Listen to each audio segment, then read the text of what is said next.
Live from JMT Studios, it's time for Two Jersey Kids, the best video game podcast on the planet. What is up, everybody? This is episode 48 of Two Jersey Kids, the gaming podcast that is Two Jersey Kids. I am your host, Adam Buckingham. Alongside me is my best friend, the best stick handler in the business, Gary Seisel. How you doing today, Gary? What's up, y'all? Doing pretty good. Doing excellent, actually. It's been a weird kind of day. I got up and I got a shower, and then I got a call to do the lawn, my grandparents' lawn, and I was like, this really kind of fucking sucks. I got to get another shower now. So I've had two showers today, so it's kind of wow. for a loop here. Sounds like such a rough day, yeah, coming from somebody that's working and is also on call, so just try to not rush through the podcast, but get things done. But you're making far more money than I am right now, so don't be too disappointed. Don't be too disappointed. Yeah, soon enough, I'll be miserable just like everybody else. You gotta get that streaming business going, and then maybe you won't be miserable. I was talking to you over the weekend, and you sound kind of... I unfortunately, due to constraints with people over my place, I wasn't able to interact with you more, but now that we're here, it's fun. I can talk to my best friend, but why weren't you feeling streaming? Why weren't you a fan of... What was going on? Why did you feel down in the dumps, so to speak? It wasn't really down in the dumps. I just didn't want to... it's hard to sometimes stream and then just kind of not have anyone to talk to. Mm-hmm. So I've been trying to... I mentioned earlier on Twitter that I wanted to develop like a consistent streaming schedule, and I think I might try to do weekends from here on out, where I kind of do Friday, Saturday, Sunday, because that's when the bulk of my friends are online. I have more people to play with, more people to talk to, and I feel like it's more interesting when you have... people to talk to on a stream as opposed to just sitting there by yourself and hoping someone comes and watches you and talks to you. So I feel like it's more inviting to hear people talking, hear people having fun, as opposed to just sitting there in silence. So that's the battle that I face here. Yeah, I mean, I think... Yeah, that's a good point, especially when you're a beginning streamer. You don't really have too many people to interact with, because that allows the thing to flow and keep moving so you don't feel like drained, because I was randomly streaming for shits and gigs over the weekend because Marta wasn't here on the weekend, so I just sort of wanted to occupy my time, so I hopped in that Destiny 2 beta, slid on right into that, and started streaming, and I was able to keep the conversation going even though I'm not talking to anybody, but that is really draining when you have no one to talk to, and I'm just rambling off from my head and sound kind of like a madman. But yeah, I streamed a little bit Destiny 2. I streamed a long time for Destiny 2. Then the next day I wasn't really feeling it, and I did a quick stream with the super cloud built game that I've been playing, a parkour jetpack style thing, which is it feels cool. It's nice. But before we roll more into that, I just want to get through the spiel. Just so you guys know, this is Two Jersey Kids. I mentioned at the beginning of the podcast, we are a video game podcast. We release every Friday. We will be here. Tuesdays are up in the air as of right now. We want to keep it free for when anything large, any large news drops, or if we want to just throw in just a little extra pod. Maybe that'll become when we start our own Patreon page. Maybe there'll be a special Tuesday episode for people that subscribe or something whenever we do the Patreon page, which every podcast and every avenue finally goes down. We'll probably just join in on that bandwagon. Let's be real. But yeah, this is Two Jersey Kids. You can find us on basically any podcast service out there. Please, if you're a continued listener, we love you and appreciate you so much. So please go share this podcast with your friends, because that's the best way we realize to get news out there, to get people to come into here, is actually people sharing the podcast. First-hand opinions of why you guys love the insane duo of Adam and Gary, and why we're such jackasses, but you love us. And why we give our genius opinions that everyone should stay just for our opinions. I mean, really, we are genius. Am I right, Gary? We're fantastic. Absolutely. Exactly. But yeah, if you're a new listener, please stick to the end, and hopefully you'll hit that subscribe button at the end. We would really appreciate it. You can follow us on Twitter at Two Jersey Kids. And also, if you're a new listener, and if you're a continuing listener, please go rate us on iTunes. Right now, we're still at 18. We're still at 18. I thought we'd move... My giveaway thing would move a needle at least two. At least get us two more. We've only gotten one so far since I've announced it. But if you're a new listener, if you do go rate us and give us a written review, you'll be entered into a random drawing at the end when we finally hit 100 reviews, because we're gonna fucking hit it. We're gonna hit 100 reviews, and I will give away my Xbox One to somebody that did a written review. What's up, Gary?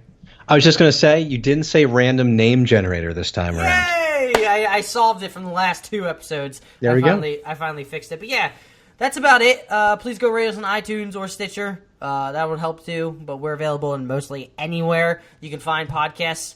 So yeah, that's about it for the spiel. So let's get into, should we go into what we've been up to, or do you want to roll right into it, because what we've been up to sort of coincides with what we're going to be talking about this week? What do you think, Gary? Yeah, let's roll into it. All right, we're going to go into This Week in Gaming, brought to you by Gatorade, but not really. It's actually brought to you by Moby Games. Thank you so much. Gary, what's on this week in gaming history? The first game that I found was Delta Force Black Hawk Down, released on Xbox and PlayStation 2 in 2005, as always, from Wikipedia. It is set in the early 1990s during the Unified Task Force peacekeeping operation in Somalia. The missions take place primarily in the southern Juba Valley and the capital, Mogadishu. In addition to the single-player campaign, Delta Force Black Hawk Down features LAN and online multiplayer with support for up to 50 players in a single match, breaking the record for the largest console multiplayer battles at the time. Now, I included this game because I actually bought it for Xbox back in the day. But I didn't really buy it. My parents bought it for me because it was years ago. But I never really liked this game, and it's really a shame. I actually was really into the movie and also the real historical events of Black Hawk Down. It's a very fascinating story. But the game just never really clicked with me. I didn't like the way it played. I was also really young, so it's possible I was also a complete idiot at the time. Very possible. It's not possible. It's 100% true. Yeah, I think we were all idiots at that time. And the time I'm speaking of is like that like 12, 11, somewhere around there. You know the deal. Middle school years. But apparently, this game actually received great scores on PC. It received a 9 out of 10, which is on Steam as of right now, but still, it kind of speaks volumes to the game's quality when it's 9 out of 10 on Steam right now. As opposed to the console versions, which received much lower ratings. I think Metacritic rated it at 61% on PS2 and Xbox. Some of the things that people were criticizing actually were the fact that the game isn't really like a tactical type of shooter. It's more of just like a run and gun, chaotic type game style where it would fit perfectly today. Exactly. I think it would. And I guess it's just the fact that it was based on Black Hawk Down. It was based on a real military, disaster essentially. And I think some people were hoping it would be more of like a tactical shooter, but obviously it didn't turn out to be that way. Some articles actually wrote about it, or some news organizations wrote about it. I think the Detroit Free Press gave the Xbox version 2 stars out of 4, quipping that die-hard military combat fans might want to rent this one just to partake in the gigantic, chaotic skirmishes. So apparently these die-hard military guys just wouldn't be into Black Hawk Down. But additionally, the Sydney Morning Herald gave both the PS2 and Xbox versions 2.5 stars out of 5, stating that the solo campaign lacks the pizzazz of other military shooters, but decent multiplayer. Yeah, whatever that means. But decent multiplayer options prevent it from feeling pilotless. People don't use the word pizzazz enough these days. You don't think so? No, I don't think so. Pizzazz just has a nice pizzazz to it. It's kind of like, it's basically like pizza. It has pizza with 2 extra Z's. What's not to like about that word? True. I know this sounds random, but I'm really digging the word pizzazz. I kind of want to throw it in more. Maybe I'll throw it in during this episode. But yeah, not to go off on a tangent, because I want to bring it back to Black Hawk Down, because I remember playing this for the Xbox. I had this game on the Xbox, and I actually had Xbox Live back then, so I was actually able to partake in these crazy skirmishes. Is what I actually liked about this game. I never played the campaign because I didn't find it too fascinating or interesting. It just didn't really click with me per se. With the campaign, I guess the storyline, they didn't really do a good job of hooking me, I guess you could say, of sticking around. I don't think it did a good... Maybe me personally, I didn't really grasp the whole history behind what Black Hawk Down was, being, a 10-year-old, 11-year-old. I didn't really grasp all of that and what happened, so I never really was able to stick with it and understand what was going on and why maybe I should have played more of the single player. But I do remember the online, specifically playing like the tactical mode, search and destroy style mode, and just how chaotic it was with all these, just a lot of people. And this is so random, but I do remember playing this game a decent amount comparatively. I mean, I played a lot of Halo 2, but this one specifically, I also played a really good amount online. Obviously, it was by myself because I didn't have too many people to play with back then. But back then, online, playing by yourself was actually kind of cool because there weren't like too many dicks just running around. So, yeah. I just remember the online specifically for this game and how I had a lot of fun with it because it was just such an expansive online. What did you say? 50 people? I don't even remember. Yeah. I just remember it was a lot playing in these skirmishes, and I just remember enjoying it. Yeah, that's actually fascinating because I never had Xbox Live at all, actually. Even on the 360, I didn't have it there either. So my experiences are completely different as opposed to people that played the online multiplayer. And I also sucked at multiplayer games back then. It's not like today. And I'm not bragging, I promise. Anyway, the next game that I found, this game really just kind of caught my eye. Okay, I don't know why. Maybe I it's don't because know why this is on here either, but enlighten me, Gary. You know what it was? It's a Wii Sports game. And anytime I see a Wii Sports game, I ultimately think the worst. But the game I'm talking about here is MLB Power Pros 2008. And this game actually was great. According to a lot of different people, received a 79 out of 100 on Metacritic, mostly positive reviews.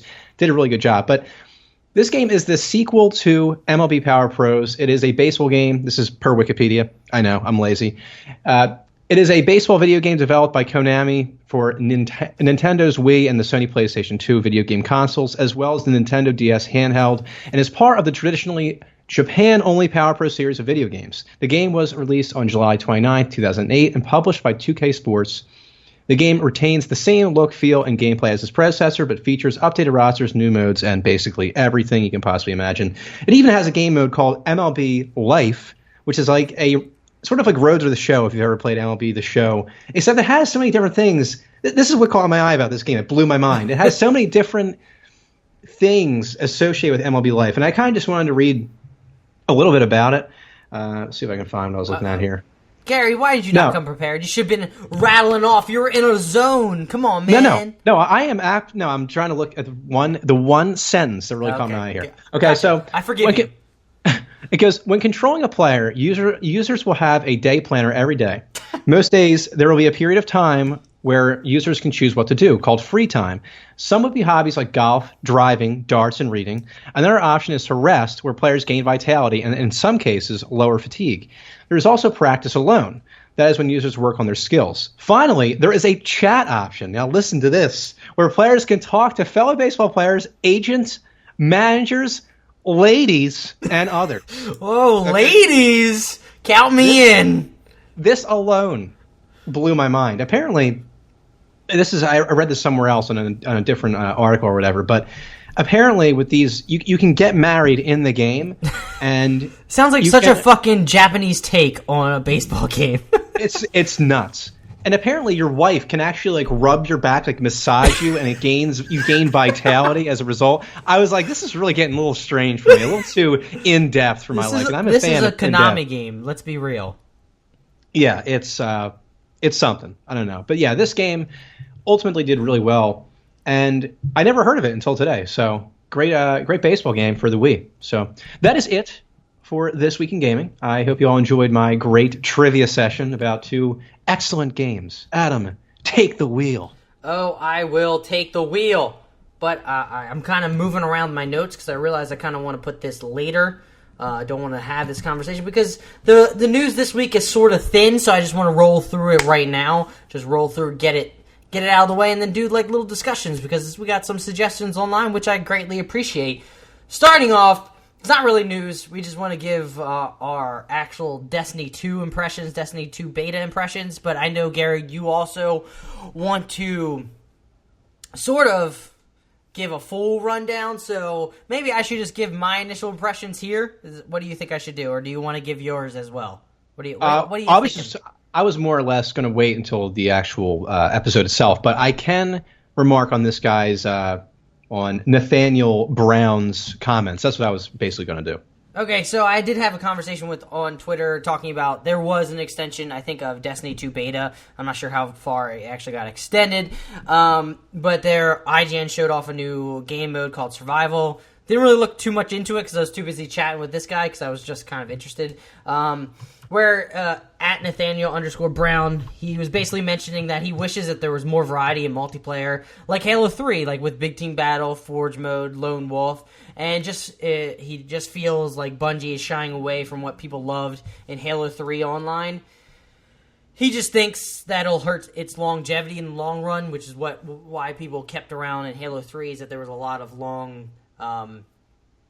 a lot of different variety, which I did mention in the conversation how I did love playing Slayer and Team SWAT, the 4v4 aspect of it, which he wants more variety than just 4v4. But I do remember branching off from Team Slayer and Team SWAT when I needed a break with my friends and play like Big Team Battle because it just becomes more insane and just it's not really as serious. And you can also hop onto Forge, make custom maps, play crazy new things, and I kind of understand where he's coming from, where it feels like with Destiny, it seems like Bungie's shied away from trying to get the goofiness that was in those Halo Online experiences, where you had the Forge mode and people could invoke their creativity and just make online just straight up fun, not just competitive, but fun in that aspect. And I kind of want to throw it to you, Gary, as the resident Kool-Aid drinker of Destiny. What do you think about his sort of opinions on it?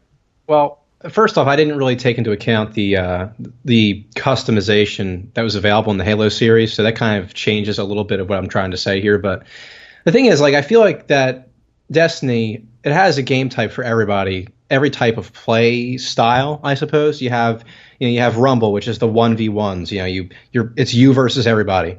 You have Control, which is like a 6v6 or formerly 6v6 game type. You have Clash, which is like team deathmatch. Skirmish, which is like a smaller 3v3 game type, more of like a squad sort of game, a little bit slower. You have Mayhem, Mayhem Clash, Mayhem Control, Mayhem Rumble, which is like you have.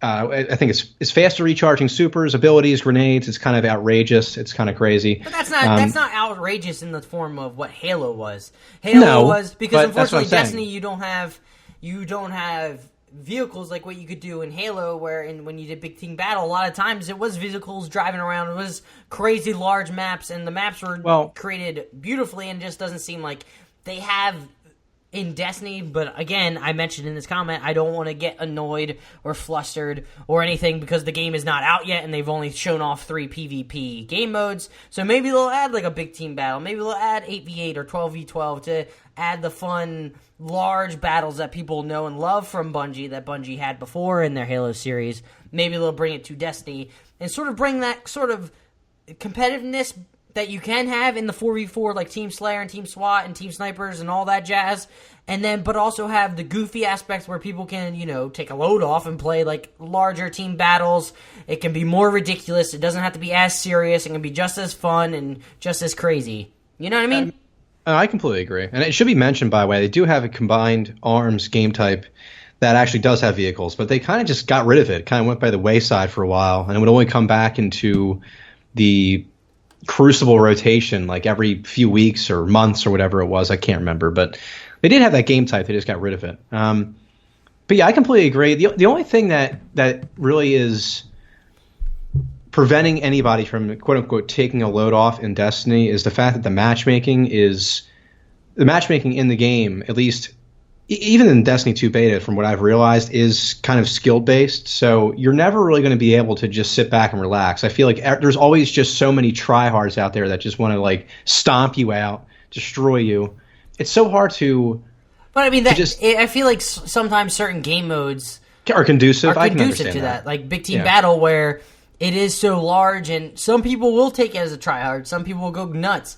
But me personally, because it's not something that like I'm competitively ranked or care about my competitive ranking, I'll just go in there and try to have fun, be ridiculous, and obviously try to kill the other team, but also just try to do it in ridiculous ways and not try to be try to win every single match. I mean, granted, some people did take it seriously. Shout out to Paul, who took everything in Halo seriously. Oh boy! But sometimes like it just 8v8 just seems more. I can see where he's coming from. He just wants more variety, more different. Well, different actually, game modes. What are you gonna say, Gary? I was just going to say, too, that if they're going to do this, I mean, I'm all for more game types, more variety, but they have to adjust or create maps that are that can do this. Because the problem I had with the original Destiny is they had 6v6, but there was 6v6 on maps that should never be 6v6. They were too small. And then you would just constantly get killed at your spawn, or you would get rushed by like 3 people at one time, or you get supered every 5 seconds. It was like, it's kind of strange, too, talking about Bungie, who their Halo maps were, I felt, maybe this is just me on the nostalgia drug that we talked about last week, episode 47. Check it out, at 2JerseyKids on Twitter. Yeah.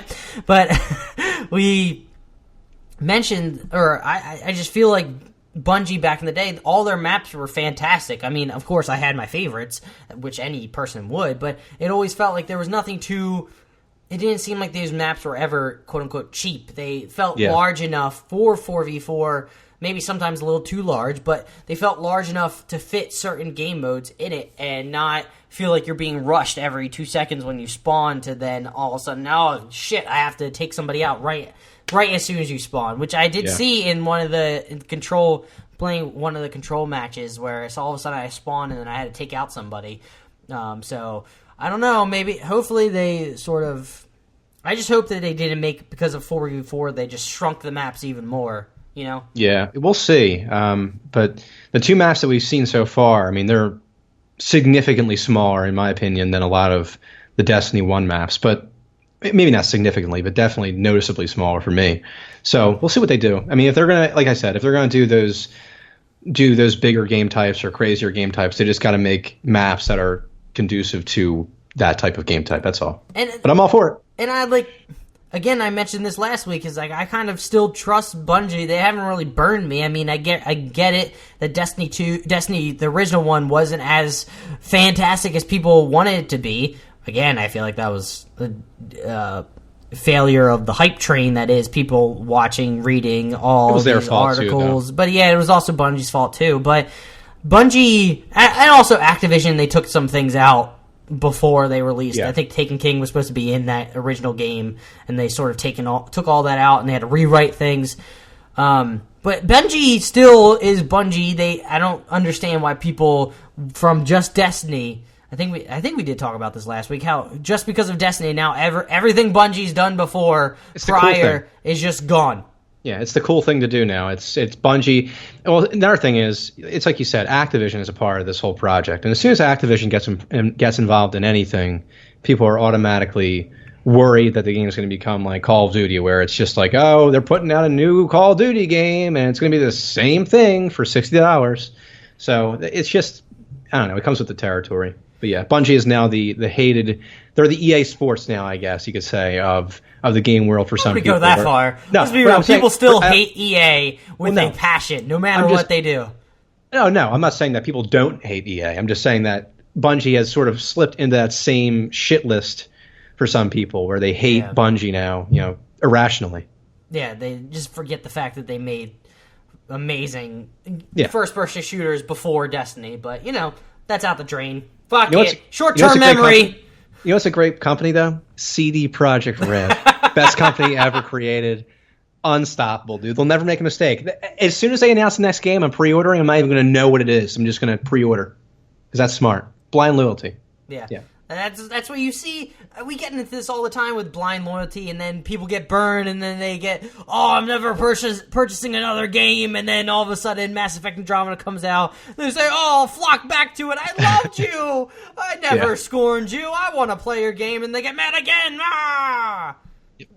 It just makes no sense. It makes no sense. Put your money where your mouth is. If you don't want to play a game by the developer, if you're not going to want to play Destiny 2, don't go fucking out there and purchase it and then get butthurt when it's not something you want. I mean, I get it. I get it.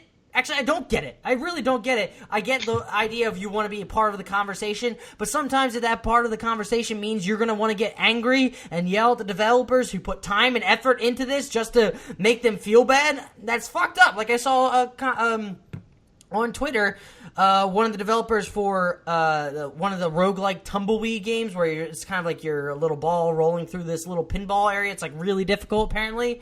Apparently somebody just went out and just like sent them shit, like comments like, I understand you wanting to play the game to have a constructive opinion about it, like saying you don't like it for certain reasons, but I never understood people going out on Twitter or sending emails saying this game is shit. Fuck you for developing it. Fuck you for deciding to put this in.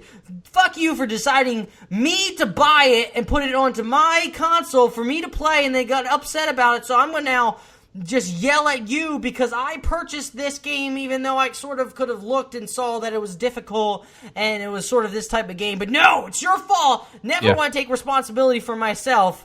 I fucking hate that. And I hate the fact that people... Sorry, I'm on a rant right now because it annoys the crap out of me. I hate the fact that they go out and shame these developers who put time and effort into this game and their passion, and they do this because they love it, and they're doing it for the fans and people that will enjoy it, and then certain people want to ruin that by being shitty to them, and I don't get it. It's a mystery, dude, but I completely agree 100%. Buyer beware. Buyer beware. I'm sorry, folks. I don't mean to get fired up. It happens from time to time. If you're a new listener, I get fired up and go on a rant. It's just the way I am. Moving on. But it's logical ranting, though. You get the point across well. It's well done.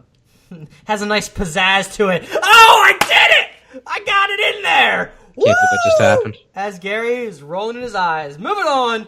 Since the launch of the Nintendo Switch in March, the Switch has sold roughly 4.7 million units in 4 months. The Switch has helped swing Nintendo back into the profit margin, posting a first credit operating profits of about 16.21 billion yen, which is about $144.7 million, compared to a loss of 5.13 billion yen, which is 45.79 million in the same period last year. What's up, Gary?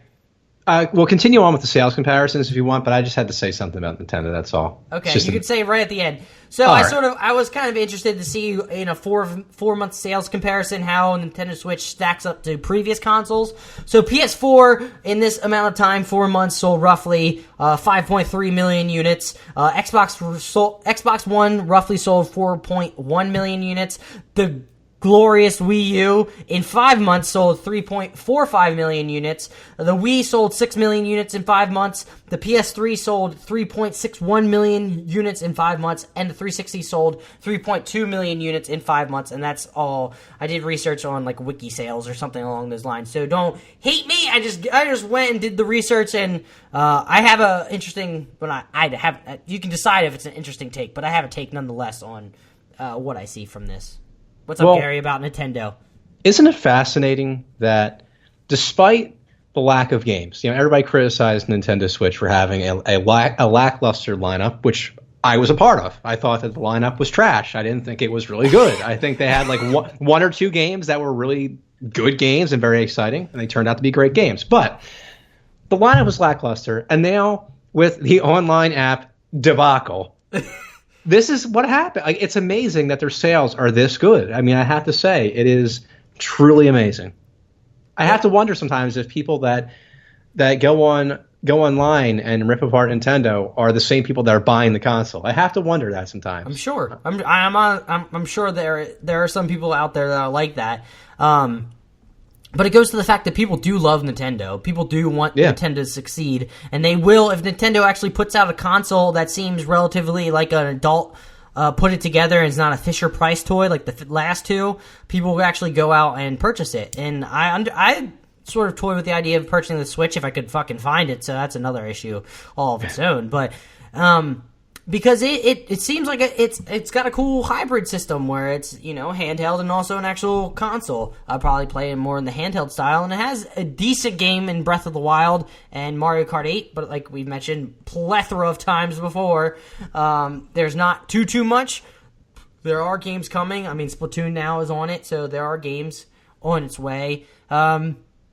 But yeah, it's interesting that it's selling well, even though the lineup is slow. So maybe adding more to it will help, or maybe, who knows? Maybe it could tail off. Maybe it could stop if they don't provide enough support to it. I don't know. I see more and more people with the success of this. Maybe more developers will want to push their stuff to this because they see that there's a market for it. There's people clamoring for games on this console. So if you're an indie title releasing that week, you're going to get an article by Polygon or IGN saying you're coming to the Switch.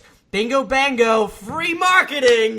There you go. Yeah. And you're going to be the only one on the eShop saying that it's new, and your sales may go up. I'm sure it will go up because you're putting it on a new console, and there's probably going to be a new fan base trying to purchase your game. But the interesting thing is also, I kind of want to point out how funny it was that PS3 and 360 around the same time sold like 3-point-some million units. I could be wrong with the PS3. That seems a little high for 5 months compared to the 360. I don't know, but that's just what I saw. But it is initially, so maybe people got in and then it sort of slowed down and then it picked back up. I didn't really look farther into it. But it's interesting how back in the last generation, do you remember people saying that it was like the end of the consoles as we know it because they weren't selling well? And it was like it was also during the Depression or the recession. Always happens. And they said it's the end of the console generations and it's only going to be PC Master Race for the future. And then this generation came out and like the sales are even greater for both the PS4 and Xbox One in this short amount of time span, saying that people want to purchase these consoles. People are interested in buying this and playing these games. What's up, Gary? I was just going to say that, it's interesting to say that consoles are dying because gaming is becoming more popular. It's undeniable. I mean, it's evident when you look at Twitch, for example, when people are watching, thousands of people are watching people play video games. And esports revenue? Yeah, exactly. So, to say that consoles are dying is a joke. I mean, people are going to play on consoles as long as they're available. I mean, it's just the most efficient, effective medium to play video games, besides PC, obviously. So, I mean, that's consoles dying is just stupid, in my opinion. He's on the PC Master Race Kool-Aid already, Gary. No, I am not. Yeah, No. you are. No. Yeah, you are. You're just smoking that PC Master Race doobie. Don't they tell you? Didn't Dare Class tell you to don't do drugs? Just say no. God. So many people listen to that class. Because it always works. Moving on. Games with gold coming out in next August. You'll be getting Slime Rancher and Trials Fusion for the Xbox One. And then also with backwards compatibility, you will be getting Bayonetta and Red Faction Armageddon. Bayonetta, which is a very solid game. I've never played it, but I've heard great things. Red Faction, I played Red Faction Guerrilla. I heard good things about Armageddon. Never got around to it because, there's games that come out, and sometimes they fall by the wayside. Trials Fusion, solid game. I think I played that on PS4 or Vita? Can't remember. Then PS Plus for August, you have, for PS4, you get Just Cause 3, Assassin's Creed Freedom Cry. For PS3, you get Super Motherload and Snake Ball. And Vita, you get Downwell, which is cross-buy with PS4, and Level 22. Both of these lineups for Games with Gold and PS Plus, I think, are very solid. PlayStation Plus getting Just Cause 3, and Games with Gold getting Bayonetta and Red Faction Armageddon. If you guys didn't know, Assassin's Creed Freedom Cry is basically a standalone DLC set in kind of like Assassin's Creed Black Flag area where you'll still be going out, I think, pirating ships and stuff along those lines. So maybe if you like Black Flag, go check out this. Maybe you'll enjoy it. And Just Cause 3, I was a little worried about it at first because as I heard when it first launched, it had frame rate issues with the console for Xbox One and PS4. But I did notice, and I did saw that people say that they patched a lot of it, and a lot of the frame rate has been fixed. And I'm now interested in going into this basically sandbox playing God world where you go around attaching people. I always see on Reddit people attaching other people to rockets and hooks, and they just go flying off, and it just looks like a lot of fun for free too. Yeah, for sure. We'll check out Just Cause 3. I feel like I actually have to give this game a chance because I had Just Cause 2 back in the day when I was like 15, maybe somewhere around there. I never got into that game, but I kind of attribute that to the fact that I was kind of picky about my games back then, a little more picky than now even. So yeah, I'm going to get into Just Cause 3. Maybe I'll download it and give it a chance this time around. Looks like a fun game. Go for it. Yeah.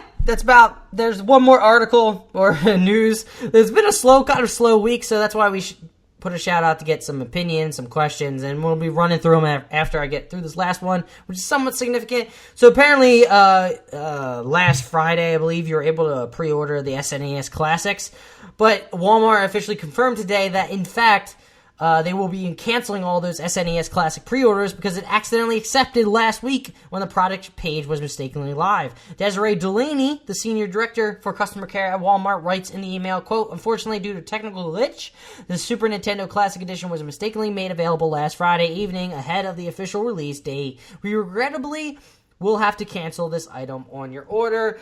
And I know Walmart effed up here, but it still kind of annoys me that you can't pre-order the SNES Classic, and then whenever you do, they run out of stock because Nintendo doesn't give them enough because they mentioned that they were going to produce more, but yet it's still not enough. And this also coincides with the fact that ThinkGeek released NES Classics, but they were bundled, so you had to buy random crap with it just to get the NES Classic, and they were already sold out too. When I looked at it, like maybe, I don't know, 30 minutes later, I looked at the site, and they were basically sold out. So it's just frustrating.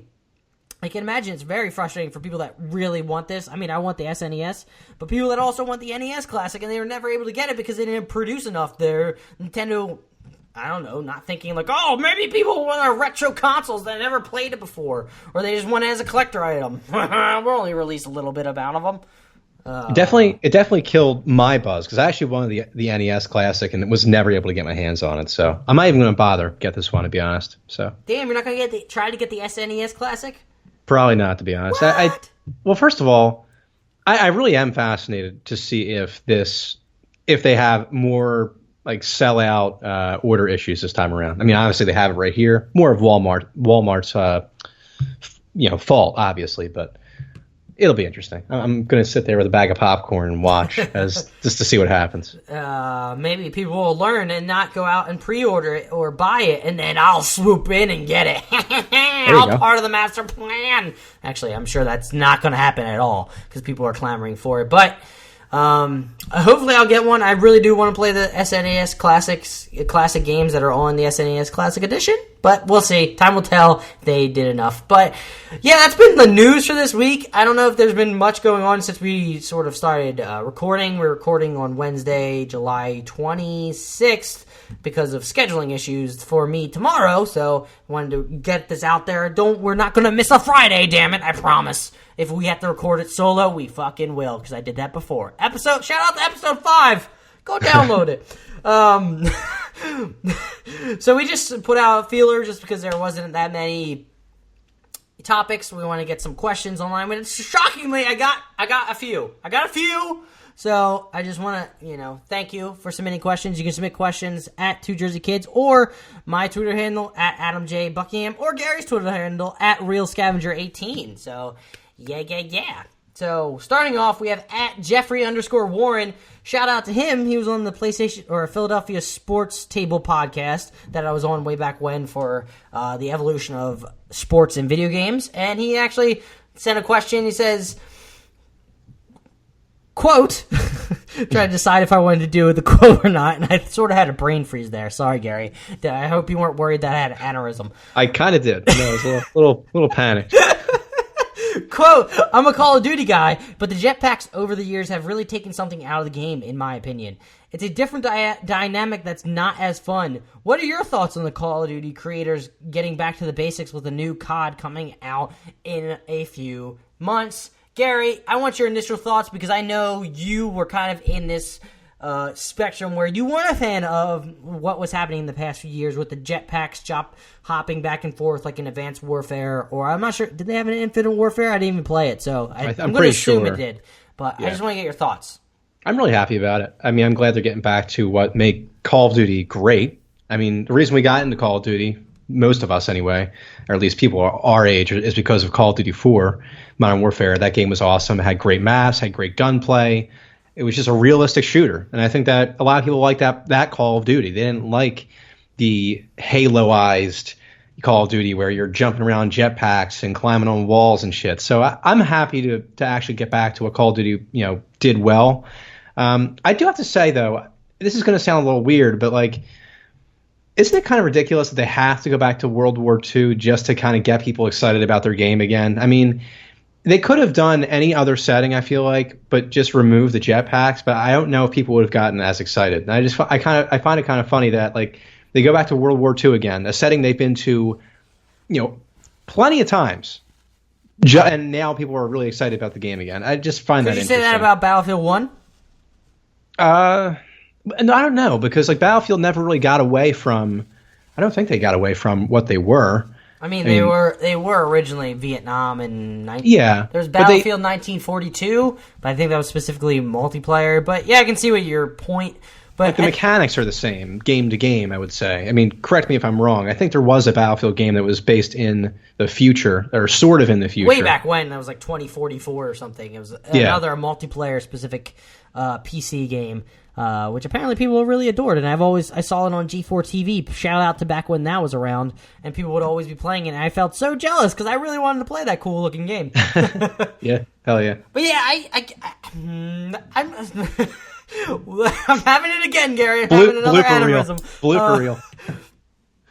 When it comes to the jetpacks, I really did enjoy maybe I'm on the outside, but I did like the jetpacks in Advanced Warfare. I did like hopping around, going quickly.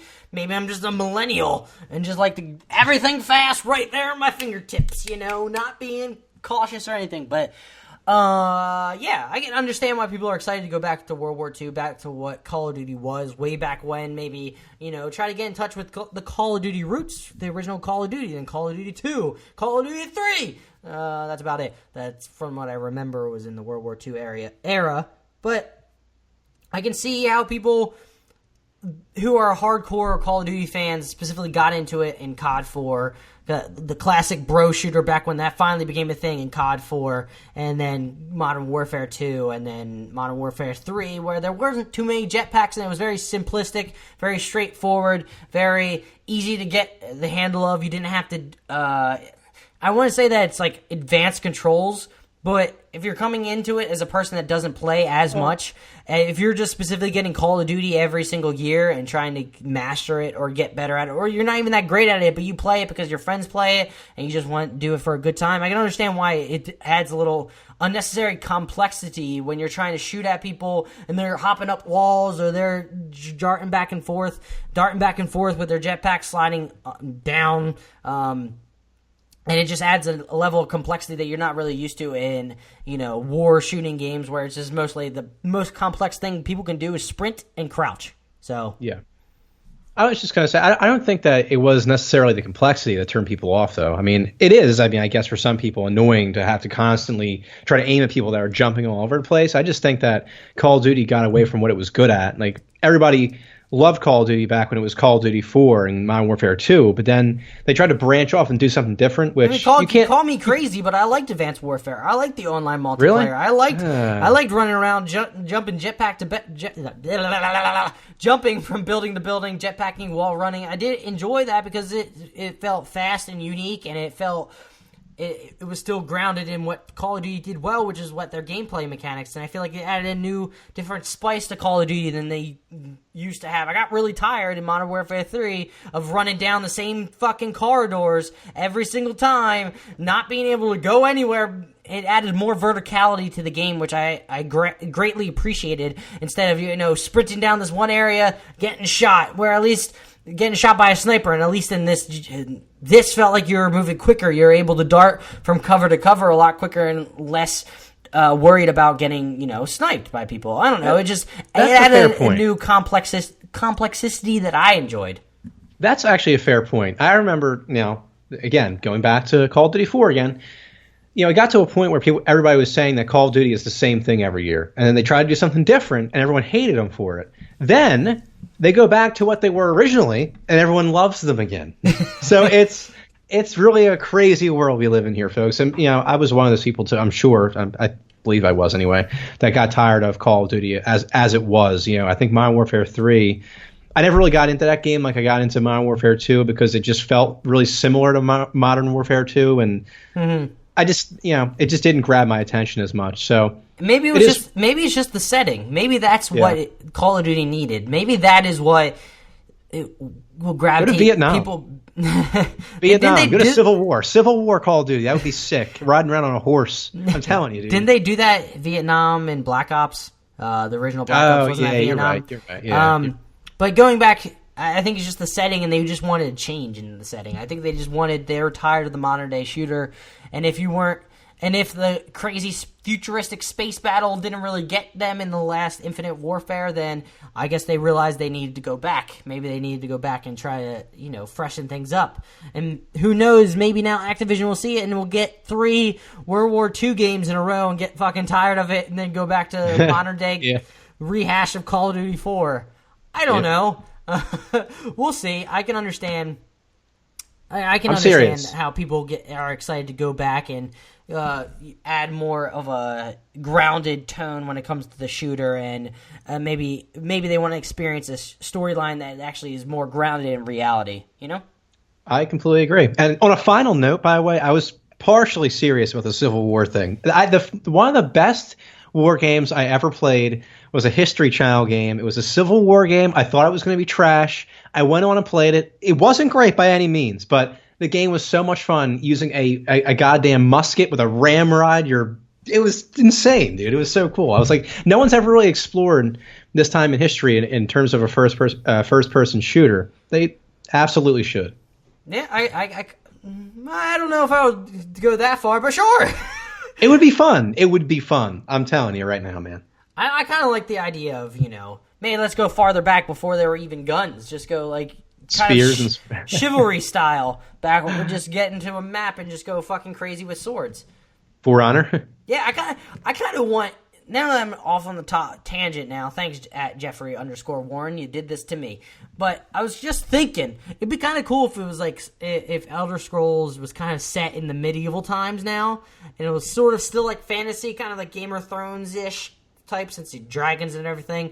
Could you imagine like there's more knights and, I know actually maybe it is kind of set like that, but I don't know. I just want something that's even grittier. Like an open world survival game, okay? It's an open world survival game based in Elder Scrolls where you're with friends. You can with friends, and you have to kill other people. Not necessarily kill them, but if possible, if they start attacking your village or whatever, then you attack. That'd be insane.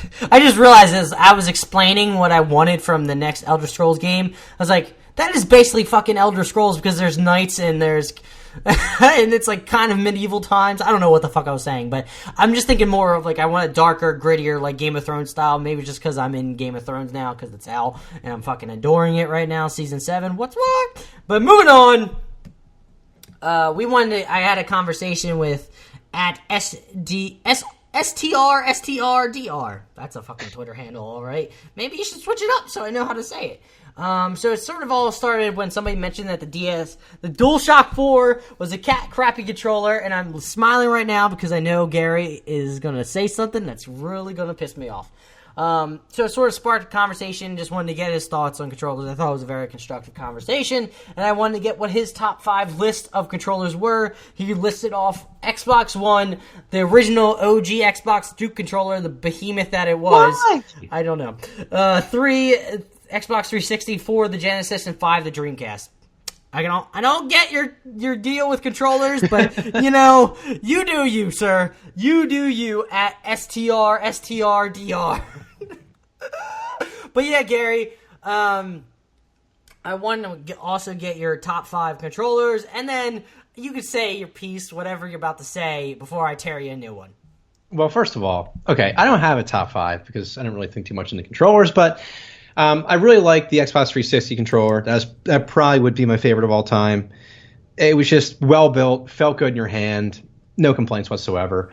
I have to get into what I was saying before. Okay, so the PS4 controller, the DS4. Fuck you! I'm going to say it before we even get into it. No. I couldn't convey this necessarily through writing, so I want to say it now. Okay, so the controller is great.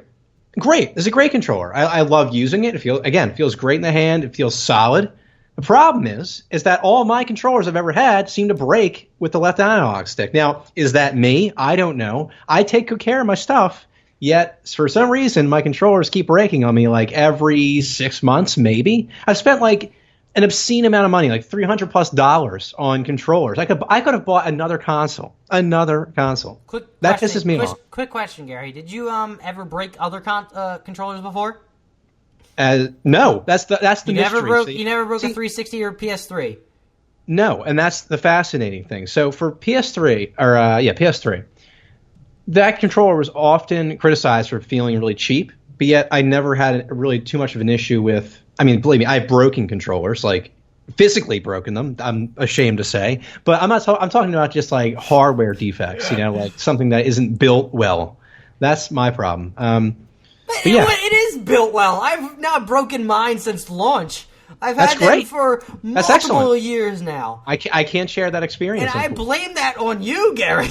I blame that on you because I personally haven't broke any 360 controllers. I've never broken a controller unless I actually physically slammed it in the ground. So I don't understand how there's this.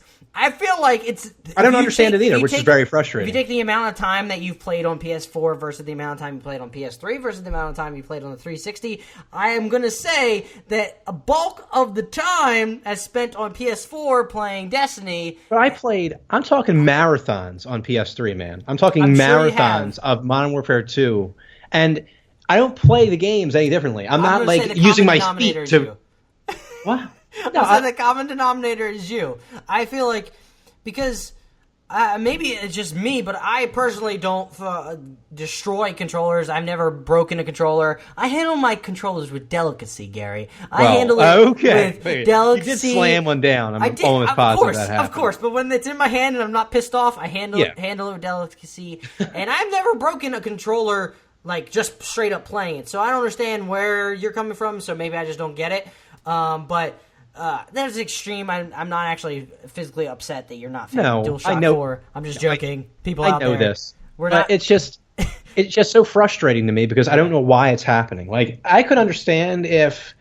Well, actually, I really can't because, like I said, I don't play these games any differently than I ever have. Now, there was a theory I had that with Destiny, the original Destiny, they have a sprint lock, and for the longest time. You didn't realize they never really kind of explained there was a sprint lock. So you would sprint, and then you would stop moving, and you would try to sprint again, and you'd be mashing the sprint button, which is the left analog stick. I started to think maybe I got into this like subconscious habit where now, even though you have, even though like there's an artifact, for example, in the game that cancels sprint lock, even though you have like I have that on, I still mash it because I just have that thing in my head now. I don't know. Maybe it is me, but I think it's kind of crazy. That's all. I just want to go into my top 5. One is 360. I feel like the analog and both analog placements are great. I love the triggers. I feel like I like the placement of the analogs versus the triggers because I kind of do like the PS4 triggers more, if I do say so myself. Maybe just because it feels better, not as plasticky as the Xbox 360, but I just feel like 360 in general is just a better controller in general, layout and just triggers and different buttons. I do the D-pad on that. Mind you, I never use the D-pad that much on Xbox games, but that was one of the lacking things, but still, I like 360 more.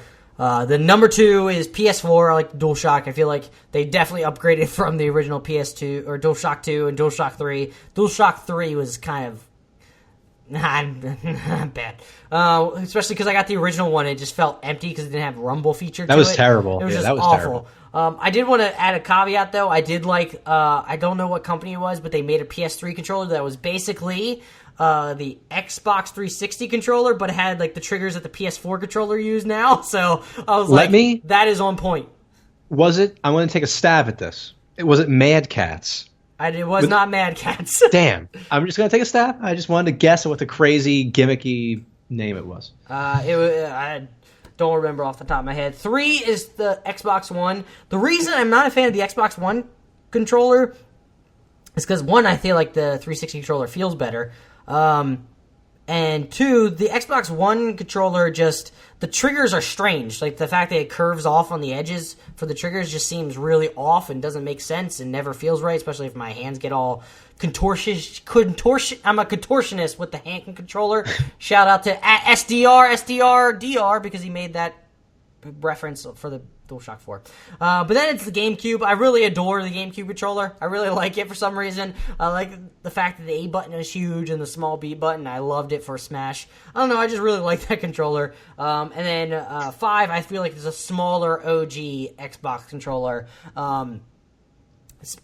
they reduced the Duke or whatever that was originally called to an actual normal size controller. I don't get this guy saying the Duke is number 2 and the Dreamcast is also there. Like, you must have a thing for handling big things. Maybe that's just how you are. Hey, that's that was kind of douchey. I'm not gonna lie.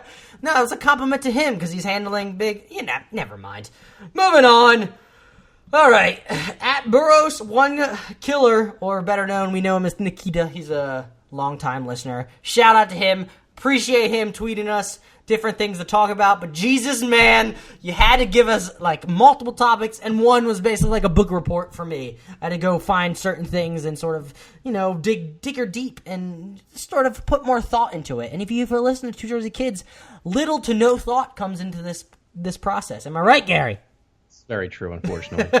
So he basically tweeted about, he wanted us to talk about co-op games, Operation Health, Rainbow Six, and evolution of Japanese games since he's got a DS, so 2004. I'm going to take some liberties with that one. And also, sorry, Nikita, Operation Health for the patch for Rainbow Six Siege. We honestly don't play the game. We don't play Rainbow Six Siege, so I don't feel obligated, I don't feel comfortable talking about this, patch and what it could mean for the game, especially because I don't have the game. I don't play the game, so I would feel wrong sort of just blurting out other people's opinions, but that's just me. I don't know. Gary, what are your thoughts on co-op games? What? Just continue on. Wait, co-op game. Are we going into the evolution of Japanese games here? Co-op games. This was number 1. We got to talk about them. Well, co-op games are great. Actually, they're the reason why I played as much PS4 as I have. So, with Destiny, for example. So, co-op games are. I don't know. I used to not. I think growing up, I was really into like single player campaigns and stuff like that. So, because I never had the opportunity to play like online, I didn't have Xbox Live because I really couldn't pay for it at the time. My parents probably wouldn't have paid for it. So when I got PlayStation 3, I had the free online service, which, of course, everyone knocks, says it's trash. I get it. We know. It went down for like 2 months. Okay. It wasn't that long. Just kidding. But, I love co-op games, though. Seriously. Destiny, like, that game, for as much shit as it took, I've said this multiple times, the reason why I love the game so much is because I had people to play it with, and there's a lot of memories that we created through that game that I'll remember forever. So it's kind of just like a quick little take if you want to put me on the spot again. It was literally right there, Gary. We mentioned it wasn't really topic. Okay. What are you doing? He puts it he puts it on our Google Docs, like just kind of thrown into the title, like co-op games. Well, how am I supposed to know this? Damn it! Read. I'll put my take on co-op games. It's kind of interesting how we've sort of shifted. Now, back when I was younger, I guess it was just because I had Xbox Live, so I was able to play co-op games. I actually played more back when I was younger. Now I play more single-player-based games just because I don't want to deal with other people out there, whether it's online or you, Gary. I don't want to deal with you, even though we do a podcast every single week on Fridays at Two Jersey Kids on Twitter. Check us out. Woohoo! Gary hates when I plug the podcast in the podcast. Woo! I do hate it. I do. But yeah, it's kind of interesting how things switch. How I used to always play. I loved playing co-op, especially in Halo, Halo 2, Halo 3, going around playing Legendary, finding the skulls, playing co-op with Paul, Joey, you, all my friends from back home. Always a great time, and also playing. And I remember specifically playing single-player games like Oblivion, and I always think to myself, man, I really wish I could play this cooperatively. Man, I wish it was an MMO. Now I think, like, what a fucking dumb child I was. I don't want to play as co-op anymore. I don't want to go into Skyrim and have a shit ton of people running around. I can get that on Elder Scrolls, the MMO, which I do have on PS4, so maybe tweet at me, and maybe hit you up, and maybe I'll play some more Elder Scrolls Online, which is actually a pretty decent game. I do like it. Shout out to Molotov out there. She plays Elder Scrolls Online, it seems like, all the time when I look at our Twitter feed. But yeah, it's kind of just an interesting shift between you and me, how you originally were single player only just because that's the environment that you were induced in. That's what you had to work with, and then we sort of switched. Yeah, that's the thing. I always was so jealous of people that could play online because it just seemed like such a more fun experience. So when I finally was able to play, online with the PlayStation 3. That was just like Christmas Day. Like, it was amazing. And you're like, I'm going to destroy all these motherfuckers. Resistance 2, baby. As you destroy everybody with a 3.5 KD ratio in Call of Duty. Hashtag bring KD back. Because apparently no one cares about it anymore. Moving on. The Operation South Rainbow Six, I mentioned that. And then we're going to go to Evolution of Games, where I just sort of had to go, I don't know what I did, so this is what I got. Seems like Japanese games are in some sort of renaissance in 2017. It all seemed to started with Final Fantasy 15. Shout out to Allison! Whoop whoop, we love you! And was followed by Resident Evil 7 and Gravity Rush 2 in January, and then Persona 5 Nier, Automata, Yakuza 0, Neo, Hatsune Miku, Project Diva, Future Tone, and The Legend of Zelda Breath of the Wild over the ensuing months. So did they finally figure out how to adapt their goofy, sometimes clunky systems to modern day? So take Final Fantasy 15, for instance, Gary. This is what I've sort of written down and sort of thought about. It doesn't really seem like, when you go back to old Final Fantasy games, it doesn't have as much large text and all. You always think from classic JRPGs, large menu systems running through all the items, doing different attacks. It seems like it's more fluid, just more conducive based to the Western, I guess, era of playing video games in the Americas. The Resident Evil is another example how they adopted the first-person view. You see nowadays in games like Amnesia and Outlast. So Ryuza Tatsumoto, longtime producer of Monster Hunter series, said in a VentureBeat interview, quote, "I think there was a period when what Japanese developers were trying to say with their games wasn't getting across globally. That message wasn't getting through. I think it's a matter of Japanese developers learning what it means to put out a game that's aiming at a global market. They have been increasingly learning how to speak the proverbial language of the global gaming audience," end quote.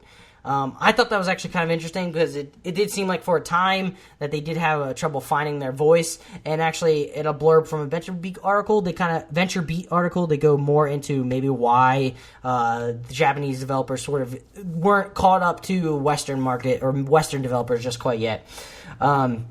It writes, "There are two other prevailing theories as to why Japan began to struggle in the mid-2000s. First, there's the growing prominence of mobile games, which have largely supplanted the console space in Japan, becoming vastly more lucrative while being made for a fraction of the cost. Portable gaming has always been popular in Japan, and the advent of smartphones accelerated this. Meanwhile, Western developers continue to focus on big-budget cinematic titles designed to be played on big, high-definition TVs. This shift in some ways left Japanese creators at a technological disadvantage. The similarity of the Xbox 360 to the PC, a platform already popular in North America and Europe, made it easier for Western studios to create blockbusters across the console and PC. Quote, when the Xbox came out with a distinctly PC architecture, developer James Mekey told The Verge in 2014, all these Western developers who were used to developing for the PC suddenly had this uniform platform, end quote. Microsoft's relative obscurity in Japan meant that local creators weren't able to take advantage in the same way.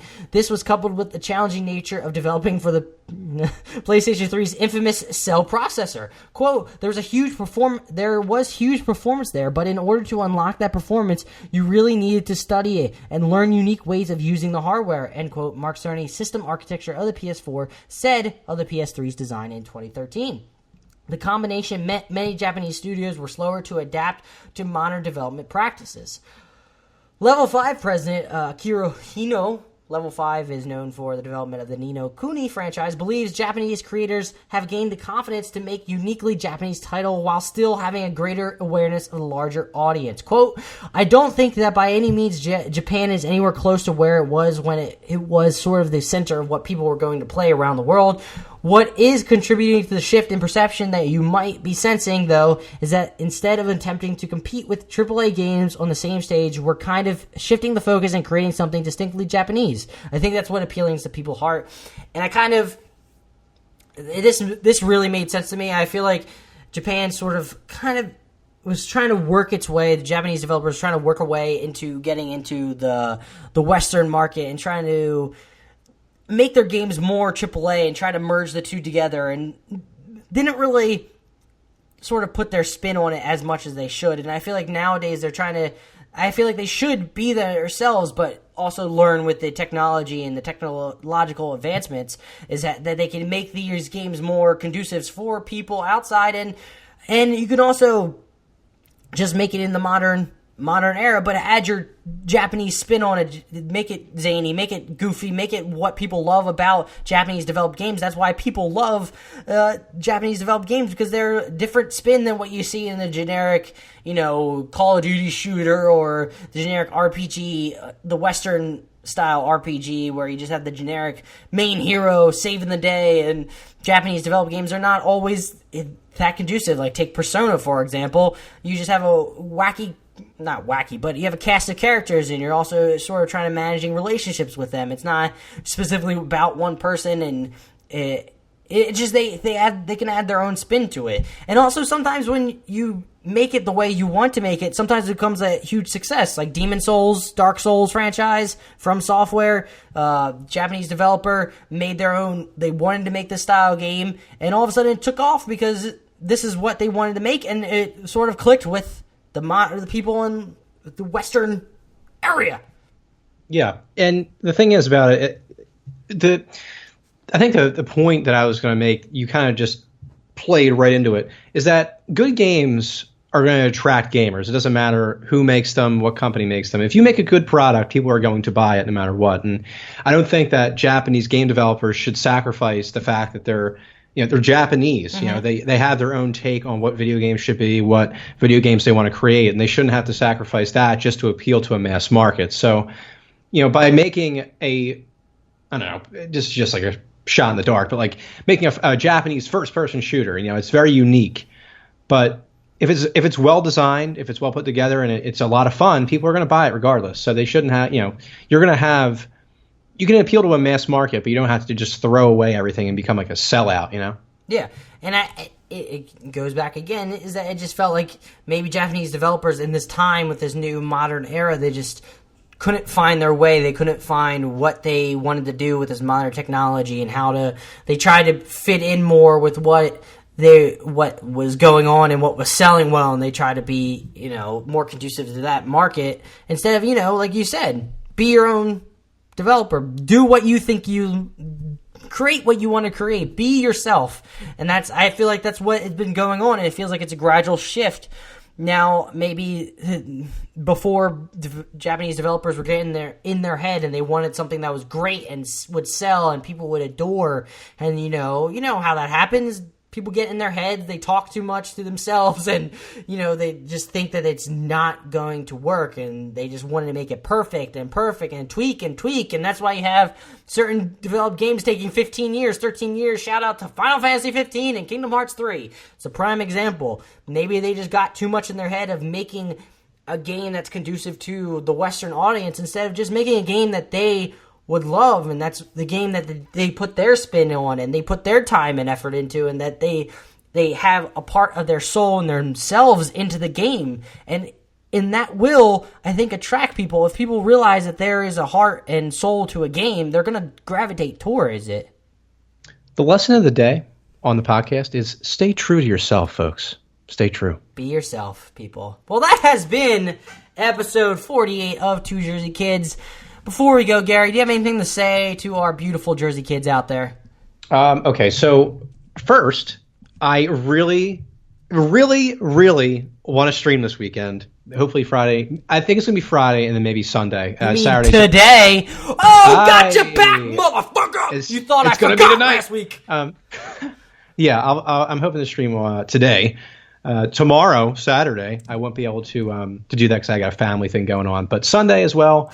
I kind of want to develop like a consistent weekend schedule. I know I said that in the beginning, but it'd be kind of cool to just. I have so much fun playing video games, and it'd be kind of fun to have some other people kind of join in on the fun too. So hopefully we can make something happen there. But yeah, actually that's pretty much all I gotta say. So I don't know why I said first.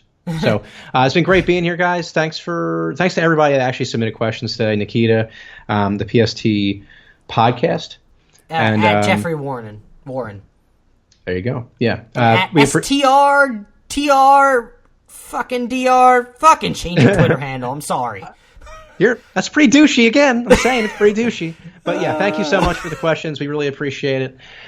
I will see you when I see you. Actually, I'll probably see you on Tuesday. I think we're actually going to do a Tuesday episode, or at least I may do one solo. I'm not sure if Adam's going to jump in. It's a Destiny 2 related episode, so stay tuned.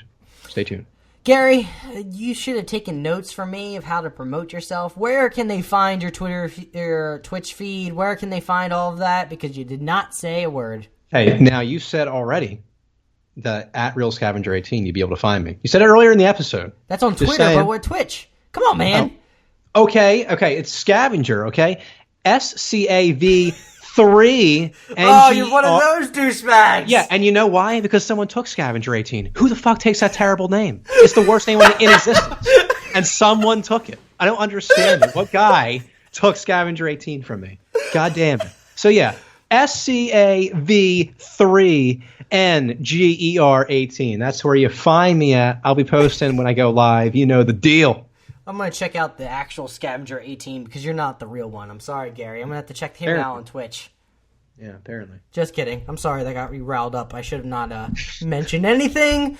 Moving on before he gets any angrier, folks. But yeah, this has been Two Jersey Kids. We love you and appreciate you all. If you're a new listener, please hit that subscribe button. And guess what you get when you hit that subscribe button? You become a Jersey Kid, and that's exciting. Am I right, Gary? Who doesn't want to be a Jersey Kid? It's thrilling. And then you can continue listening to us every Friday. We'll be here. Check out next Tuesday. You may have me and Gary, or just Gary, talking about the Destiny 2 beta impressions and all that fun stuff.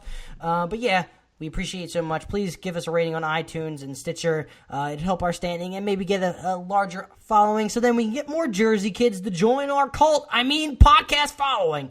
But yeah, we love you all so much. Keep playing those games. Have a great weekend. Have a great weekend. Let me speak properly. Gary, say bye. Adios. Bye, y'all. We love you. Bye.